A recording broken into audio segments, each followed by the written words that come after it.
The Knicks sweep the season series against the Bucks behind huge games from OG Anunoby, Mikal Bridges, Josh Hart, and Delon Wright. What do you know? We're getting into it next on Locked On Knicks.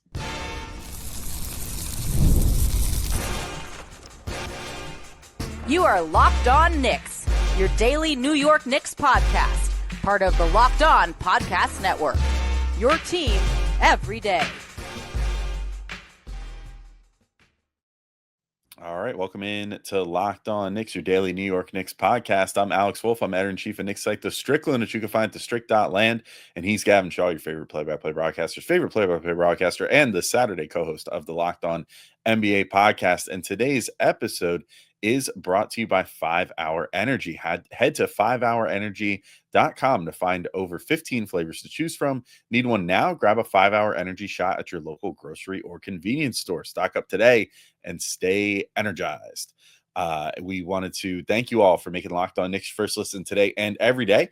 Whether you're checking us out on your favorite podcast platform or taking in the sights and sounds on YouTube, we appreciate you making this part of your daily routine. Make sure you hit that auto download function on your favorite podcast app or the notification bell on YouTube so you never miss an episode. And you definitely don't want to miss this one because today we are talking about the Knicks sweeping the season series against the Milwaukee Bucks, a thing that would have seemed almost unfathomable a mere couple years ago. The Knicks now sweeping the season series against Milwaukee on the road. Quite frankly, a dominant performance. So we're going to talk about OG Anunoby's huge game, over 30 points once again for OG. Tons of traction at the free throw line in this one, which is a welcome addition to his game right now. Mikal Bridges, another efficient outing for him. Josh Hart flirting with a triple-double again. And Delon Wright, against all odds, stepping into the starting lineup and making any of us that saw the decision to start him and go, why are you not starting Kolek, look kind of silly because he looked really good out there, to be completely honest. It was pretty solid. But anyway, we got lots to talk about on today's episode. And if that ends up not being enough for you, you can always check out the Locked On Knicks daily newsletter, because that's right, your favorite podcast now has a newsletter. Introducing the Locked On Knicks daily newsletter, one stop for ultimate team and league coverage delivered right to your inbox. Sign up for free now at lockedondaily.com. That's lockedondaily.com. And start your day with the all-new free Locked On Knicks newsletter. So, Gavin, this big Knicks win, 116-107, I would say final score was not quite indicative of how far away this game felt. At times, it felt like the Knicks just did a really good job of keeping the Bucks at arm's length for almost this whole game. Maybe one little run in the third quarter. I think they got to within 4. But other than that, it was felt like they were consistently out by like 15, 16 points in this one, all the way up until the end when, again, the Bucks just made like a little mini run right at the very end, and that was that. But nobody commanded the game more down the stretch than OG Anunoby, who has 20 points in the fourth quarter, best fourth quarter of his career, 6 of 10 shooting in that time and 2 of 4 from 3. But for the game as a whole, ends with 31 points, 2 boards, 2 assists, 3 steals, 9 of 21 from the field, 3 of 10 from 3, 10 of 10 from the free throw line. Really made his living at the free throw line in this one and made them all count, which I think was key. What did you make of OG's big night in this one? I mean, yeah, it's been an extended run for him now. Post All-Star break, now up to I don't even know if this includes tonight, but 20 points per game on ESPN, 5 rebounds, 2.5 assists, 45, 38, 83 splits, and the defense has been at another level, and that continued. Like there were a couple of times where Giannis just outmuscled him, and Giannis is maybe the only guy in the NBA, I would say maybe one of only like a few hundred or so on planet Earth that can just like bully OG Anunoby occasionally. But I thought OG overall did like a very solid job in that matchup, and just has like that unique combination of like strength, IQ, and foot speed to give Giannis way more trouble than pretty much anyone else in the NBA, which is one of a couple of reasons why we did that episode a week or two ago, ranking our favored first round opponents. I think the Bucks have shot to the top of that list, not in terms of teams I fear the most, but in teams I would most want to play, even if they do get Damian Lillard back, because there are just so many different ways for the Knicks to attack them on offense. That team, they were coming off a long road trip. I saw them in Phoenix on Monday, and then they had to go play the Jazz, I think. So it's been a little while. They were probably exhausted, but man, I thought the Bucks defense was abysmal in this game. But give the Knicks credit, because across the board, I thought offensively, defensively, to your point, this was one of the smoothest sailing games the Knicks have had all year. Certainly since Jalen Brunson got hurt. And OG's fourth quarter was a big part of that. Scored 9 straight to start, and like it wasn't like any one thing. It was like mostly just like his ability to like get out in transition, got open under the rim for a dunk, attacking AJ Green to get free throws, like got a wing 3, cut off Giannis and scored on a goaltend. His last 2 buckets of the fourth I thought were the most impressive. He had the play where Bridges drove, and it was kind of a wild pass out to him. Giannis tipped it, and OG kind of picked it up, live dribble crossover to beat Giannis, step over AJ Green, Allen Iverson style, because he fell to the floor, beat Kuzma to the rim, finishes with a layup, and then a step back jumper to beat the shot clock for a cherry on top. They made it whatever, it was like 116, 102 at that point. And he really put the exclamation point on what was just such a complete game for the Knicks. Yeah, and crazy thing about that step back is that it happened in live action too. It was just, I was so confused by that whole thing because I didn't know why Green wasn't trying to get back up. Yeah. And it almost looked like he hurt his shoulder for a second. Like he was kind of like clutching his shoulder, and he was just like sitting there. And then OG's like, "Well, I didn't hear no whistle. Like I'm gonna jump over this dude and go and just get a quick easy bucket here." But like crazy to like Euro step over someone who's like sitting on the ground. But yeah, that was nuts. That was probably his most crazy bucket. I'll give props. I mean, I don't know how much we'll give to him later in the show, but I will give props to Tyler Kolek, like for I think doing a really good job of helping set OG up and get him going in that fourth quarter. Like his first, I think 3 or 4 buckets were assisted by Kolek in the fourth, or so. Maybe that's just anecdotal, but it felt like every single one of them was coming out of Kolek's hand and into OG's in a perfect spot. He hit him for one of his threes at first. He hit him for a nice easy one under the hoop where OG got free, and then Kolek like masterfully like pulled the whole defense towards him and held them for just long enough to make sure that OG was going to stay open, and then worked that pass in there and got it to him, and OG got an easy one there. And then another one that Hart got the assist for, but was created off of Kolek's penetration. Like he gets in, hits a cutting Hart, and then Hart turns and looks over towards the corner when he met some resistance at the hoop and kicked it out to OG for that one. So, I mean, props to Kolek for helping get OG going. But I mean, really the leading up to the fourth quarter, fourth quarter was just like, you brought up like there was some creation by OG, and especially that last like step back was all him. But the big thing for me was or in the fourth quarter was mostly just that he was a spot up maestro. Like it was like peak 3-and-D type stuff, but leading up to that, it was more of what we've been seeing recently. And like, so even though the shots weren't falling quite as much before the fourth quarter, he was still putting points on the board just by like putting his shoulder down, getting into the paint, going right into guys. I didn't go back and look just to check, but like I think at least 1 or 2 of the Giannis fouls were on OG. And Giannis got into foul trouble, so like that was big. Like in that matchup, having OG guarding Giannis, but then also kind of tormenting him on the other side and limiting what he could do just by keeping him at bay a little bit with the foul trouble, I thought was really good on his part as well. Just all in all, yeah, a fantastic game for him. I mean, to say nothing of the fact 3 steals in this one, commonplace for him, very disruptive, getting after everything on the defensive end. But I was extremely impressed with what he brought to the table in this one. It was, I mean, just another one of those things where, we've been saying it lately, and it sucks having Jalen Brunson out, but at its best, what a situation like that can do for you is allow players to find the best version of themselves again when they're thrust into needing to produce for the team to win. And I think we've really seen that with OG. We've really seen that with Mikal. We've seen it a little bit on and off with Josh Hart, but we've seen it with Cat to varying degrees. I mean, he struggled with foul trouble himself in this game, so wasn't able to make as big of an impact as he probably wanted to on this game. But all in all, like just a phenomenal effort from OG, and just another one of those games where luckily this one was a win, but where we're seeing these guys kind of find the best versions of themselves, and hopefully that just carries over when Brunson gets back, because if you can have Brunson going back to playing kind of similar to how he did earlier in the season, and doing sort of like what I was saying like Kolek was doing in this game, of just like looking to find OG in the corner or whatever, and then you have OG operating at the level that he's operating at right now, you're probably going to see a lot more Brunson 15 assist games and guys like Mikal and OG hopefully down the stretch of the season, keeping this torrid offense going.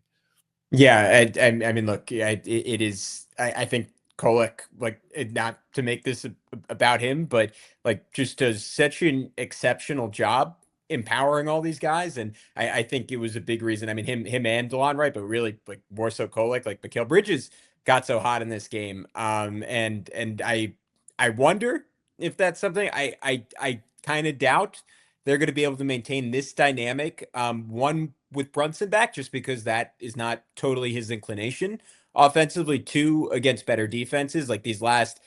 I mean, look, I guess first half of the Clippers, like if you want evidence that this can work, right? Like that was a pretty good example against a top 3 defense where you were not only missing Brunson, but you were also missing Deuce McBride, and they were still able to operate really effectively. But it's something worth exploring, like whether or not we think like this style can maintain, because you see what Mikal can do, like when he gets 24 shots and he like gets them early in a game, and he can be really aggressive off the dribble, like the way Josh Hart was empowered at times in this game with 8 assists. Like everything Cat did. Like I thought this was one of Cat's best passing games of the year, even though he only okay, let me rephrase it. It was not one of his best passing games of the year. He only had 1 assist, but he actually tried to kick it out off the dribble a couple of times. Like I think all these guys are, to your point, like stretching their skill sets to their limits. And I'm curious if this Knicks roster is like if the puzzle pieces fit together well enough, when so often this year it felt like the starting lineup is less than the sum of its parts, to actually get that when Brunson's back. And that's probably my biggest question about this team in the playoffs, but that's one for another day. For now, Delon Wright starting worked. Josh Hart, I thought, lit a fire under this team heading into or throughout the third quarter, and Mikal Bridges, man, he was red hot throughout. We're going to talk about all of it next here on Locked On Knicks.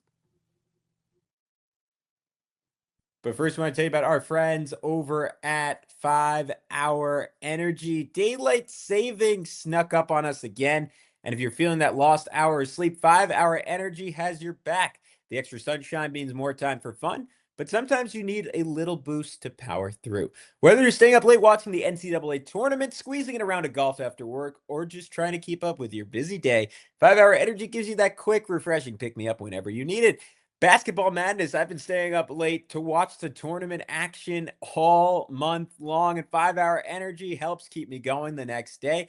With extra daylight comes extra activities, longer days. I love getting outside for a hike or a run. Tropical Burst is my go-to for quick boost, and I love the on-the-go convenience. Whether I'm at a game or traveling, 5 Hour Energy is easy to grab and keeps me feeling refreshed. So head to 5hourenergy.com to find over 15 flavors to choose from, including watermelon, blue raspberry, and peach mango. You can even build your own 12-pack or 24-pack delivered right to your door. Need one now? Grab a 5 Hour Energy at your local grocery store or convenience store. They are everywhere. Stock up today and stay energized. All right, what's up, Knicks Nation? We are back here on Locked On Knicks. 116-107 win for the New York Knicks over the Milwaukee Bucks. Alex, I'll leave it up to you. Do you want to talk about Josh Hart, 13, 14, and 8 assists, nearly another triple-double? Delon Wright getting the Knicks off to a great start, or Mikal Bridges, who was, I mean, especially in that second quarter, but was great throughout most of this game. You know what? I'm gonna give the unsung hero his due for this game. So I'm gonna give Delon Wright his due. I saw the lineup announcement, and I'm sure almost everyone that saw that lineup announcement was like, "You got to be kidding me!" Like, come on. Wait, I got to give credit to your Strickland employee Shax, because he tweeted before the game, like, I think they should start Delon Wright, or I wouldn't be upset if they started Delon Wright, and it ended up working out. I think actually 2 Stricklanders called it. Shax had it, and I think Tyrese London had it as well. So yeah, two Stricklanders were ahead of the curve. Bright young minds. Light years ahead. light years ahead. But I personally rolled my eyes quite heavily, um, and was like, why don't you just start Kolek, man? Like, bring Delon Wright off the bench. I mean, I know you're a little strapped for point guard play right now, but like, it just felt like it was Tibbs doing the Tibbs thing of the same equivalent of like when he would start, Precious and bring Hartenstein off the bench or whatever. Where it's like, well, that's his role. Hartenstein is a bench guy, so that's why I'm going to Let bring him me off see the your bench. birth certificate. You're not 30. You're not starting. Yeah, exactly. Basically, yeah, just terrible stuff. But it ended up working out great. I mean, props to Delon, right? Like he came out, he energized them in the first quarter. It seemed obvious that the Bucks game plan was leave this guy alone. Who cares? He just got thrown in off the bench. We traded his butt away. Like we know we know what he's got. We traded him for Jericho Sims and considered that additive. Like, come on. And look, I know Jericho Sims was pretty good before he got injured with the Bucks, but whatever. It's like Delon Wright has produced some quality NBA minutes in his time in the league, and that's why he's been around for a long time. And he proved in this one like he was ready to just step right in, hit a couple threes early, had 10 of the Knicks' first 20 points, or maybe even like 10 of their first 17 or something like that. So a huge early amount of points that basically set the tone early of like the shooters are going to be shooting in this game, and then all of a sudden they had to start respecting him a little bit. And then that allowed guys like OG and Mikal to start getting going and, find themselves for this game and produce the performances that they wound up putting together for the whole rest of the game. So props to him. And like, it wasn't just the offense, like the defense early on, he made just a great play to break up a potential alley-oop. It was, I forget who was going up for you. Kuzma throwing to Giannis. To Giannis. I thought it was Giannis. Yeah. And Delon Wright just, he's sneaky tall. Like he's a sneaky big player. He's like 6'5", and he doesn't really look it. But he's like long, and I think Kuzma just underestimated him a bit, and he just got up there like a corner or a safety, on a football field, just got a fingertip on it, and that was enough to blow that play up, and then that turned into a transition opportunity for the Knicks. Like really good stuff from him there. Props to him. He stayed ready. He went out there, and I think if someone was looking at the the box score, maybe they would zero in on like, oh, he was like a -9, so he must have sucked out there. I don't think that was really the case. I think it was just a case of like wrong place, wrong time with when his shift was. Obviously I thought Kolek was very good, but I thought Delon Wright was also really good. I think that he filled in well. He didn't necessarily play that pure point guard role, but they made it work with Mikal Bridges out there, who did a ton of ball handling and did a really good job getting the offense going. They obviously filled the void with Josh Hart quite a bit with the 8 assists and everything. And it wound up being, with how he affected things on the defensive end and just the shooting that he brought out there as a spot up guy, it wound up being the right move. So like, honestly, props to Tibbs for that one. His instincts, at least for this particular game, were totally right on this one. And I think it wound up being a really good, totally right with a W on this one, and wound up being a good additive move. We've been really hitting on the puns lately. Yeah, I don't have a ton to add on him. All I'll say is that lob breakup, I would say top 10, borderline top 5 defensive play like the Knicks have had this entire season. Like you just don't really see that in the NBA. Like a guy like basically like swatting a alley-oop out of midair. That is not like Wemby doing that. So that was insane. And before that, he had like a transition stop on Kuzma where he might have gotten away with a small foul, but forced an air ball. And I'll say what I said when the Knicks traded for him. Like the guy is a career, I believe, around 30. It's easy enough to click on ESPN, so I should check. I believe around a career 36% 3-point shoot. He's 35% for his career. Close enough. The point is he's a decent enough shooter for his career. I thought it was a little fluky how bad he was shooting Milwaukee. And look, he gets some sustained minutes, and he makes a couple threes, hits a nice floater, rebounds to Josh Hart miss and puts it back. I would love in the playoffs if we get, or maybe even like next game if Deuce comes back before Brunson, if we get like 3 minutes of Deuce, Wright, Mikal, OG, Mitchell Robinson, like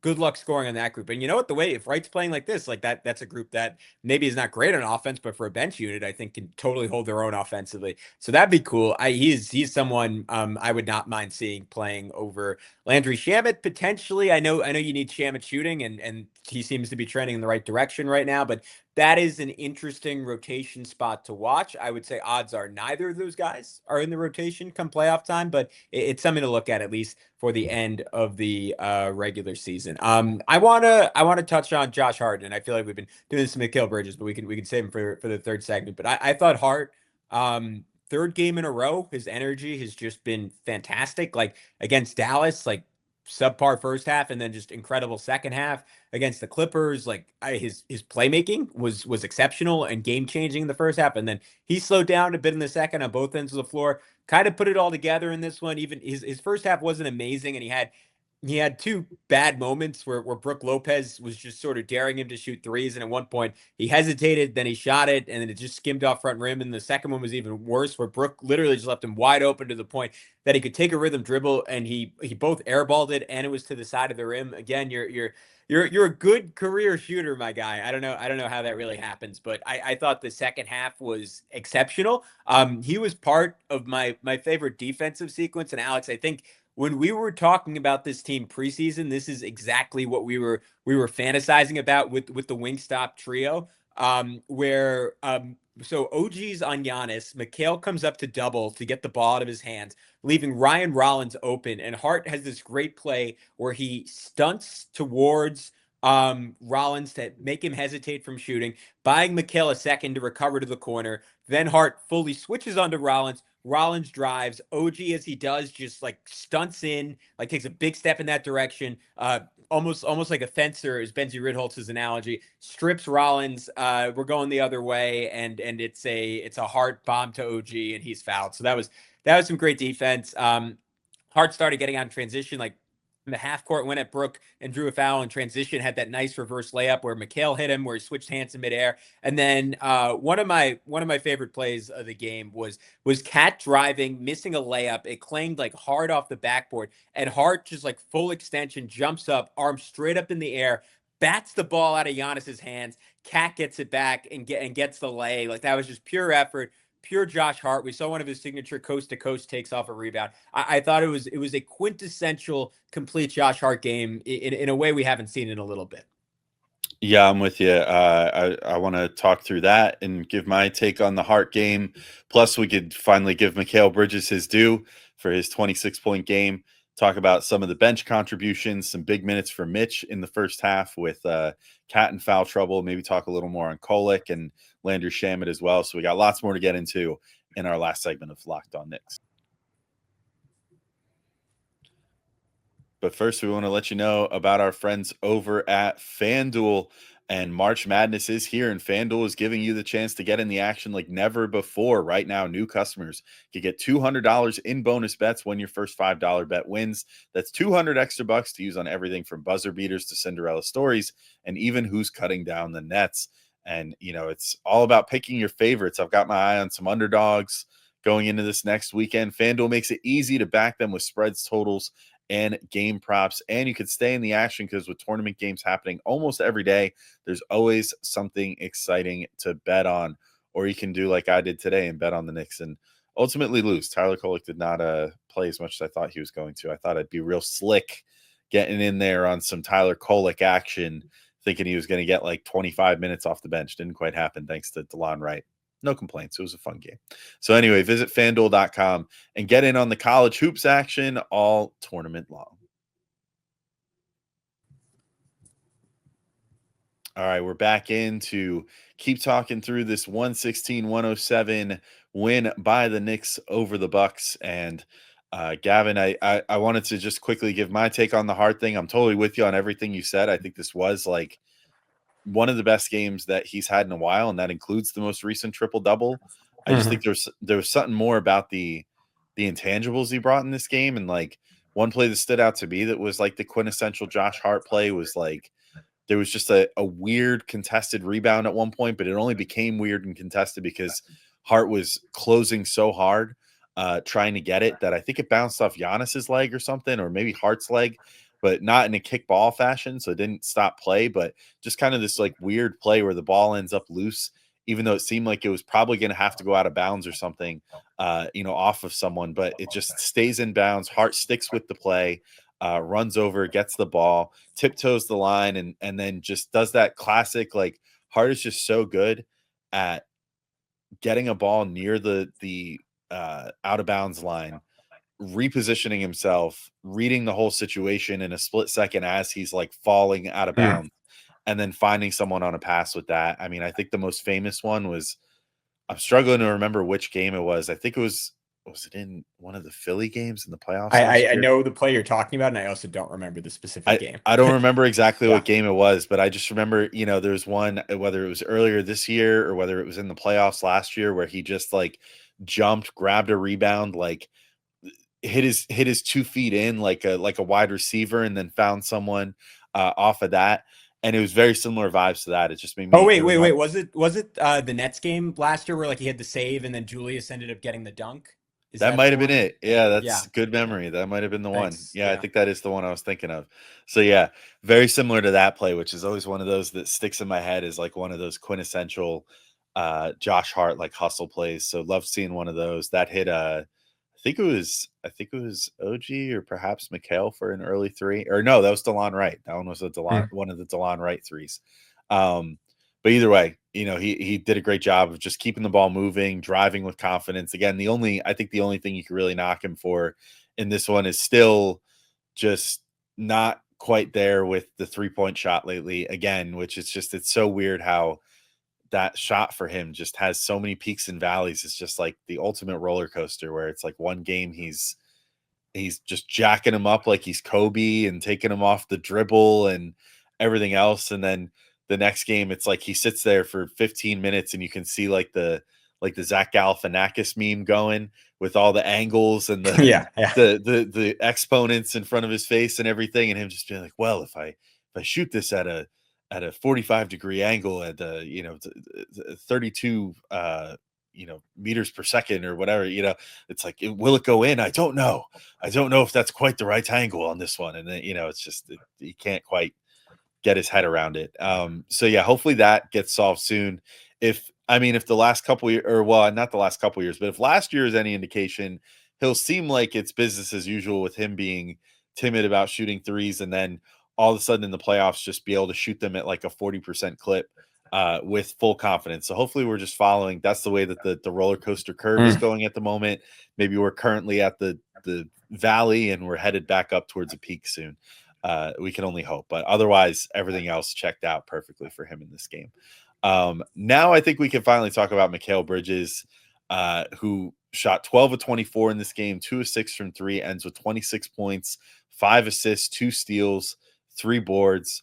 The thing to me, again, even for how good the scoring was, and like he did that early and often and consistently throughout the entire game, probably the one guy who gave the Knicks like the most like quarter to quarter scoring of anyone, I think, like had 4 points in the first quarter, had 15 in the second. So I guess he did do most of his damage there, but then 4 points in the third and 3 points in the fourth. Like, but it felt nice and spread out. And also just kind of the fact that he was initiating so much in this game made it feel like he was involved throughout.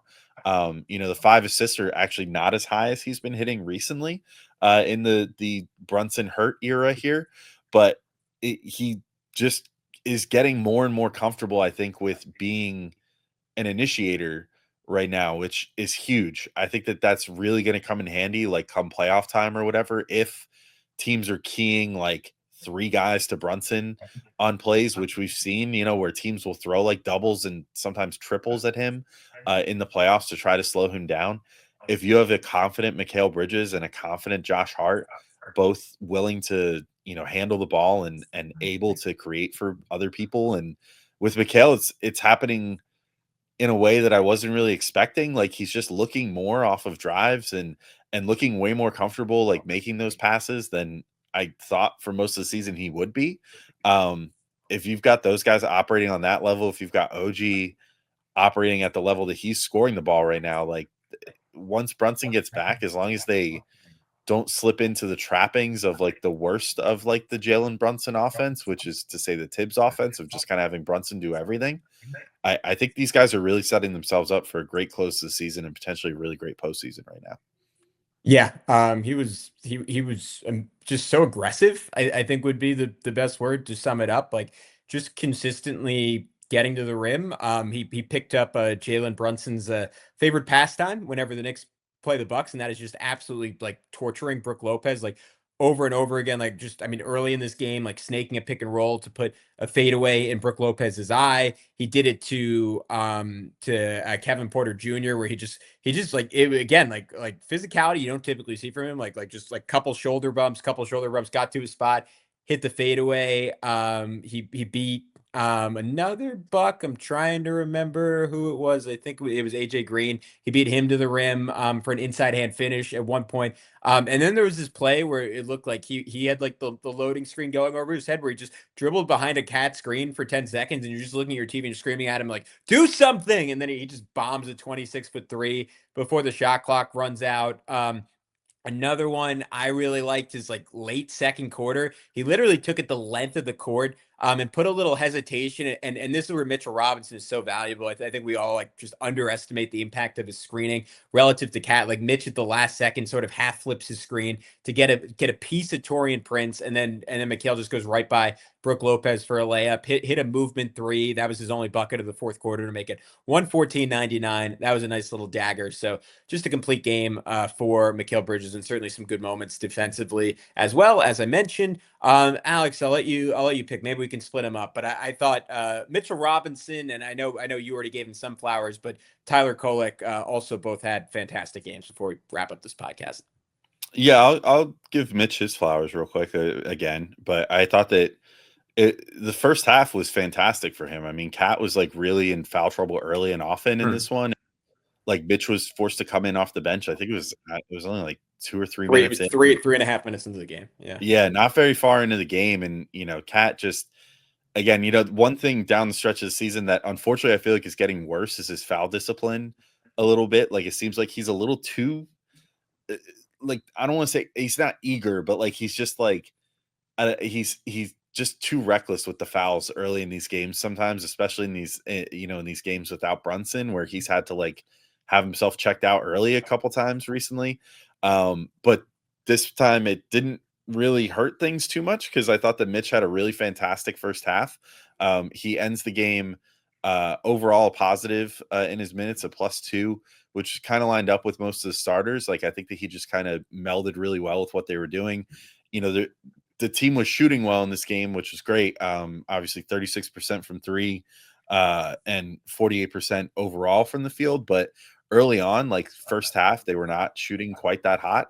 It was, well, actually, I guess they were 38%. They missed 9 straight threes in the third quarter. So it definitely felt like a big turnaround when they, I think, started the fourth 4 or 5. So yeah. But it felt more like vintage, it was like vintage Mitch minutes where it was just like him getting big offensive rebounds, like just out muscling everybody. Had a really nice one where he got the offensive rebound, then kicked it out to, I think, Mikal on that one for a 3, but found someone. It was one of the people that was shooting. That was a right 3. That was that one was one of the right 3s. What do you know? Yeah. Well, I keep just remembering the right 3s apparently, and then forgetting that it was right that shot them. Very memorable yet forgettable. You're always right when you pick right. Yeah, there we go. That's just who I assume made all of them in this one, except for I've already found the only 2. So I guess the scavenger hunt is over. Yeah. But anyway, I thought that was a great play for Mitch. I mean, just in general, affecting things on the defensive end, and then those offensive boards, like 4 offensive boards in 18 minutes, crazy production. I mean, it took Cat 32 minutes to get that many offensive boards. It took Josh Hart 41 and damn near 42 minutes to get that many offensive rebounds. So Mitch just continues to be a guy that you can put out there. He's going to gobble up offensive rebounds for you. He's going to get you second opportunities. He's really rounding into form. It's a little disappointing, I guess, to me to see, we were talking about it before the show, but I was like, he played like 14 minutes in the first half and then only managed to get in for not even 4 minutes in the second half. I guess, that had something to do with the fact they were probably trying to have Cat out there for as much time as they could, considering he didn't get to play much in the first half. But either way, I wanted to see more of Mitch. I really thought this was one of the better games that he's played since he got back, even if the stats were a little more modest for him in this one. It was just, he felt very impactful on both ends, and I hope we see more of him. And, I do hope, and the Cat foul trouble thing, another thing that this sort of stops them from being able to do is experiment more with the 2 big lineup. Like this was sort of, I think, the perfect team to try to deploy that against a little more and have Cat, just kind of try to muscle up on Giannis and then have Mitch, available to cover Brook, or vice versa, like have Cat hang with Brook on the perimeter and have Mitch get to guard Giannis. And I feel like we didn't get to see as much of that as I would have liked, just because, again, like, it's sort of like Mitch having to come in 1-for-1 for Cat. So again, I'm clamoring more for, I hope we get to see more of the two big lineup and see them really kind of try to work some things out with it. It just seems like they're just sort of existing out there together right now, rather than having things designed for them. You mentioned like a 4-5 pick and roll in after the last episode, and it's like, why don't they try something like that? Hopefully we see a wrinkle or two. I hopefully it's only a matter of days until Brunson is evaluated to return. But hopefully sometime, before he gets back, we see at least one 4-5 pick and roll with Cat and Mitch, and hopefully they're able to share the floor more. Because I really think that unlocking that combo could be the key to potentially making like a game busting adjustment in the playoffs at some point that maybe wins you a whole game, maybe wins you a whole series. Who knows? So I hope that's something that they're still entertaining, really working with, more so than just putting the two guys on the floor together without much of a plan, which is kind of what it seemed like so far. Yeah, I think it's a great point. It feels, those minutes feel very aimless. Only other things I wanted to note on Mitch.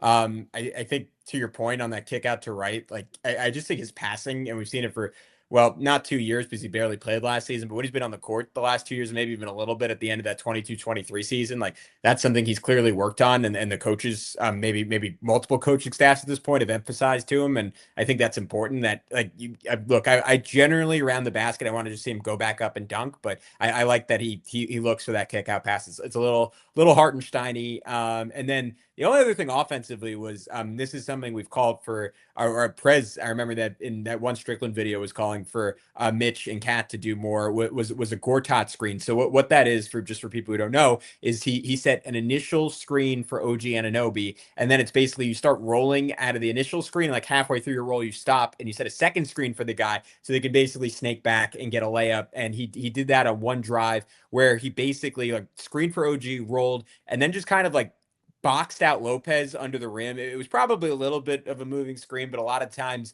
refs don't call that. Got OG a wide open layup, so that was pretty cool. And then just the defense I thought was fantastic from Mitchell Robinson. Like he switched onto Giannis early in this game with the shot clock dwindling and stripped him. And then in the second half, he shut down Kevin Porter Jr. on a pick and roll switch. Another one where we switched on to Kuzma, got a nice contest, forced a miss on a step back. Like I just thought his defense, and to your point, his rebounding. We're both in top notch form, which is great because the last time we saw Mitch against the Clippers, that was pretty clearly his worst game since being back. Tyler Kolek, Mike Breen shout out the stat: 29 assists and 1 turnover over 69 minutes. A nice stretch of play from him. He also had a catch and shoot 3, which was good to see because we haven't seen a lot of those in the first half. Transition push, like you just see him court mapping all the time. Again, like I'm stealing that term from Benji Ritholtz, but he's almost like the Terminator out there, just like he gets the ball in transition, and if you watch his eyes, like, or you know what, I'll do the better analogy is Doctor Strange going through the million possibilities in Infinity War. Like you just see like his eyes roll into the back of the head, and he just like checks where every single guy is on the court, and then he's like, here's the optimal pass, like 80% chance of success, lofts it to Shamet hits a 3, and then like 3 straight plays in to start the fourth quarter after he doesn't play the whole third quarter. It was right for 12 minutes. He has this Brunson-esque ability to just play out of a crouch and like just even behind the 3-point line, start backing a guy down, and he had this in summer league, so it wasn't just something that Brunson's taught him. And he just like kind of bumps and gets you to just sort of give up his right hand. And 3 times in a row, he did like a reverse spin to get to it. The first time, he slung it cross court to Shamet for his second straight 3. The next time was the play you talked about where Hart cut off it. He threw it to Hart, and Hart kicked it to the corner of the OG for a corner 3. And then third time, he just did it for a layup. So shout out to Tyler Kolek. He continues to just be a spectacular point guard. The Knicks really found something with that kid. It is another win for Walt Perrin and this front office that is just exceptional exceptionally good at drafting. And quick shout outs to Cat. We didn't really talk about him, but 14 and 10 in 32 minutes. The stats were underwhelming, but I thought he played a good game. I thought his defense, part of it was that the Bucks are inept, but I thought it was better than it's been. And then Landry Shamet, sorry that he gets the short end of the stick, but 13 points in 20 minutes, 3 threes. I had back-to-back threes in the fourth quarter after back-to-back pull-up jumpers in the third, like really, really big shot making in the second half.